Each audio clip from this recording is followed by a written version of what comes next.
एक टोकरी भर मिट्टी। माधवराव सप्रे। किसी श्रीमान जमींदार के महल के पास एक गरीब अनाथ विधवा की झोपड़ी थी।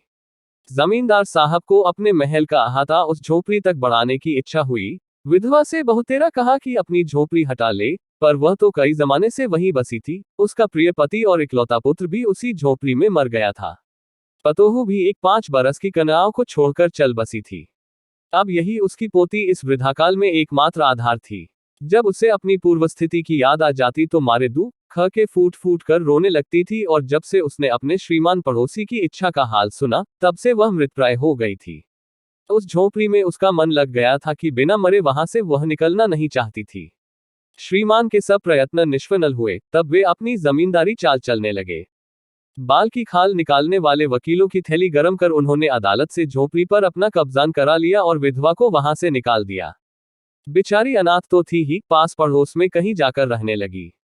एक दिन श्रीमान उस झोपड़ी के आसपास टहल रहे थे और लोगों को काम बतला रहे थे कि वह विधवा हाथ में एक टोकरी लेकर वहां पहुंची। श्रीमान ने उसको देखते ही अपने नौकरों से कहा कि इसे यहां से हटा दो, पर वह गिड़गिड़ाकर बोली, महाराज अब तो ये झोपड़ी तुम्हारी ही हो गई है, मैं उसे लेने नहीं आई हूं। महाराज क्षमा करें तो एक विनती है। जमींदार साहब के सिर हिलाने पर उसने कहा, जब से यह झोपड़ी छूटी है तब से मेरी पोती ने खाना पीना छोड़ दिया है। मैंने बहुत कुछ समझाया पर वह एक नहीं मानती।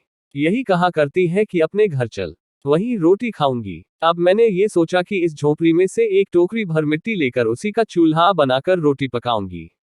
इससे भरोसा है कि वह रोटी खाने लगेगी। महाराज कृपा करके आज्ञा दीजिए तो इस टोकरी में मिट्टी ले आऊं। श्रीमान ने आज्ञा दे दी। विधवा झोपड़ी के भीतर गई। वहां जाते ही उसे पुरानी बातों का स्मरण हुआ और उसकी आंखों से आंसू की धारा बहने लगी। अपने आंतरिक दुख को किसी तरह संभाल कर उसने अपनी टोकरी मिट्टी से भर ली और हाथ से उठाकर बाहर ले आई। फिर हाथ जोड़कर श्रीमान से प्रार्थना करने लगी, महाराज कृपा करके इस टोकरी को जरा हाथ लगाए जिससे कि मैं उसे अपने सिर पर धर लूं। जमींदार साहब पहले तो बहुत नाराज हुए, पर जब वह बार बार हाथ जोड़ने लगी और पैरों पर गिरने लगी तो उनके मन में कुछ दया आ गई। किसी नौकर से न कहकर आप ही स्वयं टोकरी उठाने आगे बढ़े। ज्यों ही टोकरी को हाथ लगाकर ऊपर उठाने लगे त्यों ही देखा कि यह काम उनकी शक्ति के बाहर है। फिर तो उन्होंने अपनी सब ताकत लगाकर टोकरी को उठाना चाहा, पर जिस स्थान पर टोकरी रखी थी वहां से वह एक हाथ भी ऊंची न हुई। वह लज्जित होकर कहने लगे, नहीं, ये टोकरी हमसे न उठाई जाएगी। ये सुनकर विधवा ने कहा, महाराज नाराज न हो, आपसे एक टोकरी भर मिट्टी नहीं उठाई जाती और इस झोपड़ी में तो हजारों टोकरियां मिट्टी पड़ी है। उसका भार आप जन्मस भर क्यों का उठा सकेंगे? आप ही इस बात पर विचार कीजिए। जमींदार साहब धन मद से गर्वित हो अपना कर्तव्य भूल गए थे, पर विधवा के उपर्युक्त वचन सुनते ही उनकी आंखें खुल गई।